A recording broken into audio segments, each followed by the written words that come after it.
everyone, welcome back to Ascension Presents. We're here at the World Meeting of Families, and I'm here with singer-songwriter Ike Ndolo. Ike, welcome. Thank you. Good to How's be it here. going? So you're at the Youth Cafe. Yes, I am. How's Yeah. the music going down there? It's been fun. It's been fun. Yeah, the kids are like strangely responsive. Strangely and, responsive? Excited to be there. Another strange thing. No, it's been really, really awesome. Good. Yeah, it's been cool. Yeah. I'm so glad. So how did you get into music in the first place?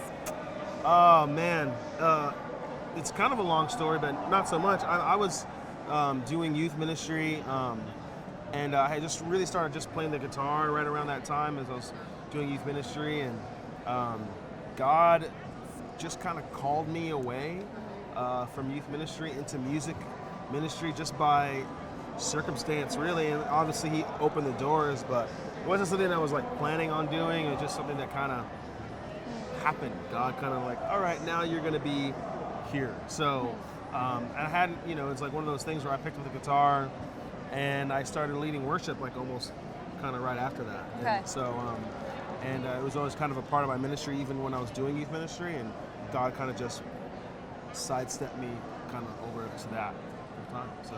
And you play everywhere. You're all over the nation. You're international as well. And you're encountering crowds and crowds, especially of young people. What's that like? What's the need?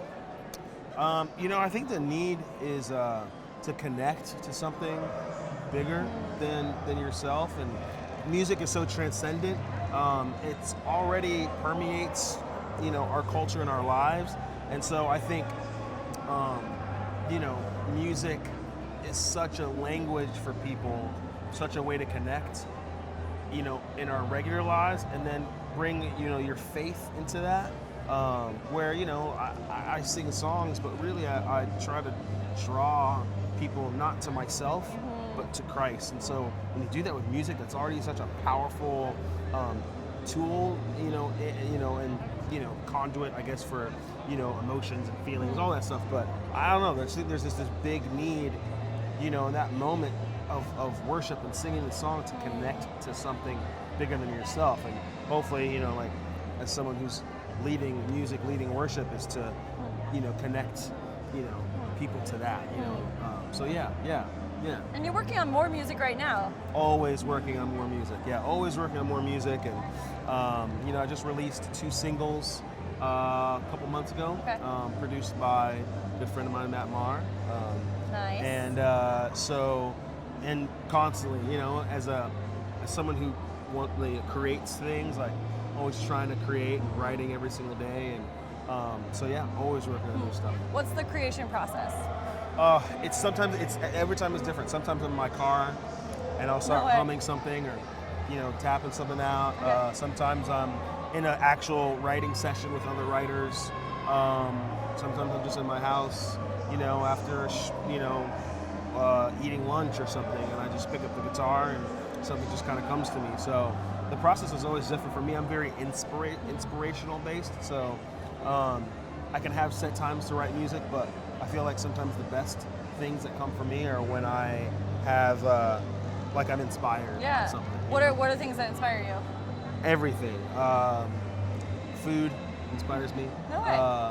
I know it sounds random, but I think my biggest moments of inspiration is when I'm breaking bread with people, when I'm in conversations, when I'm in relationships. Those are the times I feel like I'm most inspired. And just a good time of, it doesn't have to be anything even overly spiritual. It's not even like a prayer time or anything. Just, I think I'm all about like kind of redefining what church could be, Right.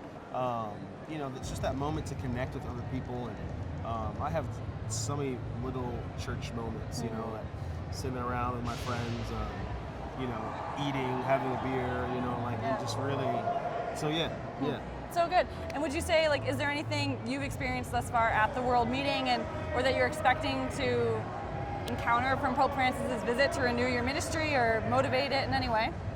Man, you know what I've been really just kind of blown away is the city of Philly and how... Is it your first time? No, I've been here before, Okay. but I'm just kind of blown away by the city's response. Yeah. And I guess it's kind of like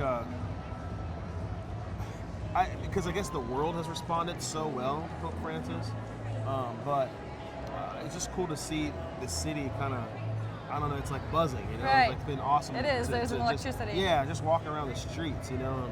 And, you know, the shops have like "Welcome Pope Francis" and like there's billboards, and it's just really awesome. Like, and I'm so blown away by, you know, one man who said yes so long ago to Christ could change hearts and bring people, you know, back to, you know, to the church, back to the faith, and, you know, or just even start conversations, you know, that doesn't necessarily have to be like, oh, this person is like coming back to church and, you know, is receiving communion again, but just the fact that it might even be having conversations about the church, and it just shows that, you know, holiness is not irrelevant, authenticity is not irrelevant, and you know, you're just kind of seeing that ripple from Francis throughout the world. It's changing.